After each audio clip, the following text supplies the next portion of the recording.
We hope you are having a wonderful new year, and we pray your family is healthy.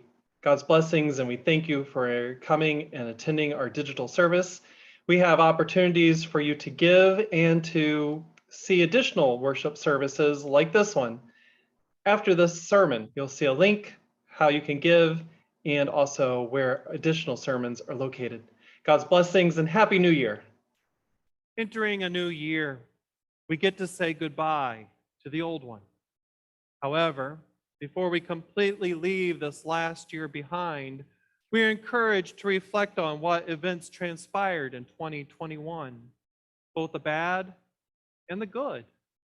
Yet with a global pandemic, with an ongoing mutation of the virus which threatens our safety, and experiencing a flood which disrupted a lot of our plans for the lower level of our church, and experiencing the deaths of loved ones, it is likely difficult to recall we experienced some good events in our lives and in the life of our church last year. Just for this reason, I made a short list, not in any way it's not a complete list by any stretch of the imagination, but it's a short list of counting our blessings. Here are some good things we experienced last year. We added 2 adults to our church membership, and we had 3 baptisms. We celebrated Holden Novak, our high school senior, on graduation Sunday. We held an in-person welcome home celebration with ice cream and a picnic.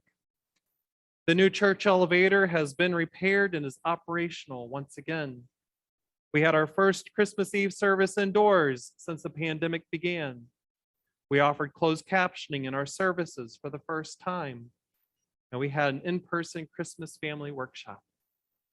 A positive outcome from creating this list of positive things is that it helps increase our appreciation for where we have been and how much we truly have achieved.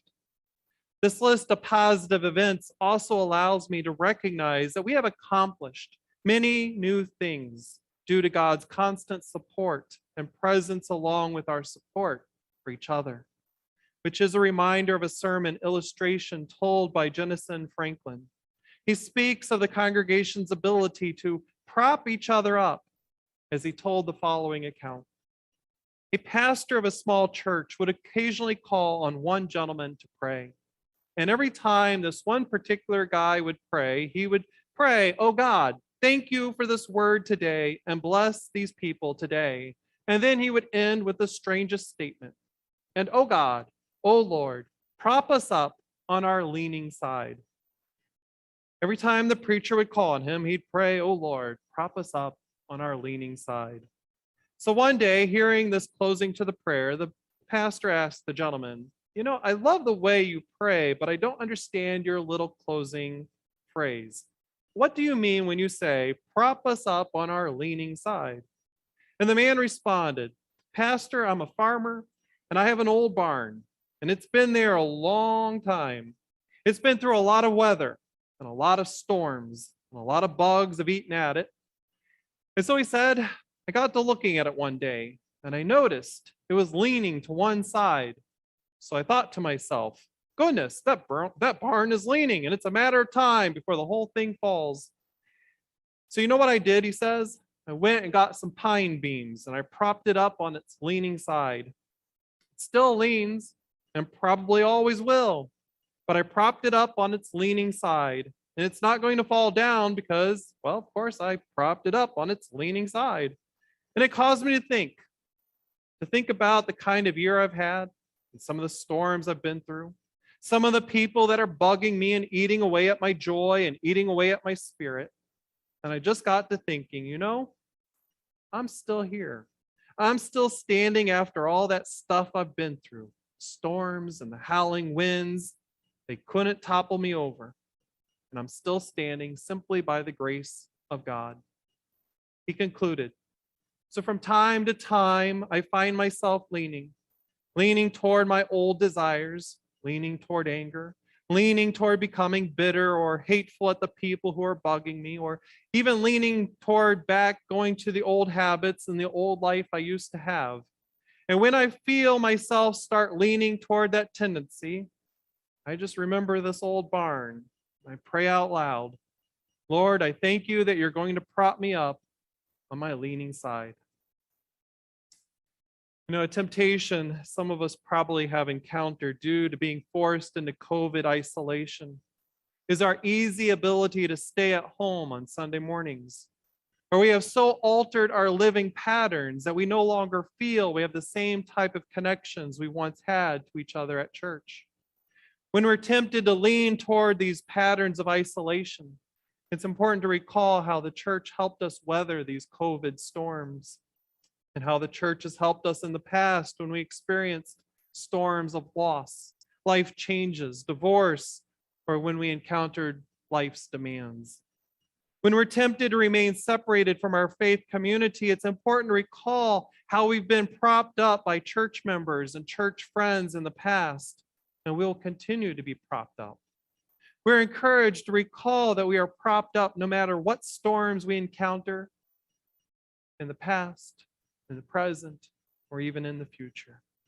As God's people, we support each other as we bear with one another's burdens, and in this way, we fulfill the mission of Christ.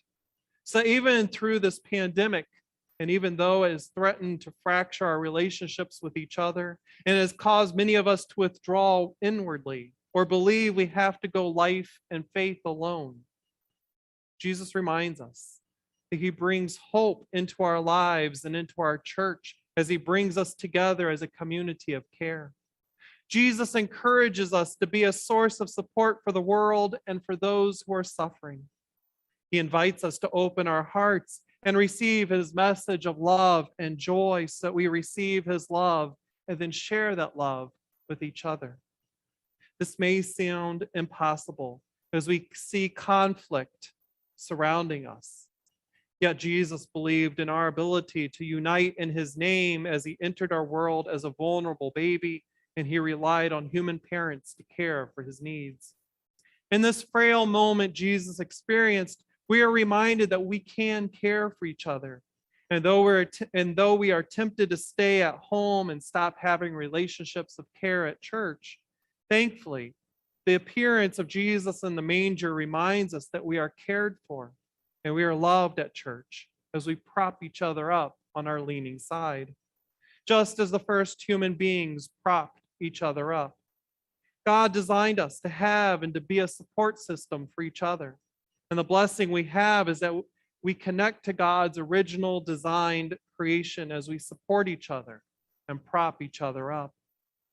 Entering this new year, we are encouraged to prop each other up, and committing ourselves to God to fulfill this mission, we are assured that we need assistance and we will find support here at church. So we will witness God's good deeds and our list of blessings will increase in 2022 as we remain committed to God in our steadfast living faith. I invite you to join with me as we commit ourselves to our mission in God with our responsive response to the word. Humbly, we give ourselves to Christ. These, our hearts, are yours. We give them to you, Lord.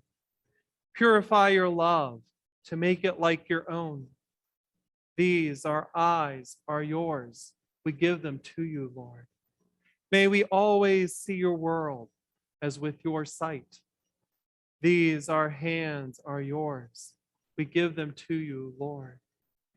Give them strength and skill to do our work for you. These, our feet, are yours. We give them to you, Lord. May we walk along the path of life with you. These, our tongues, are yours. We give them to you, Lord. May we speak your healing words of life and truth. These, our ears, are yours. We give them to you, Lord. Open them to hear your words of guidance, Lord. Our whole selves are yours. We give them to you, Lord. Take us now and keep us yours forevermore.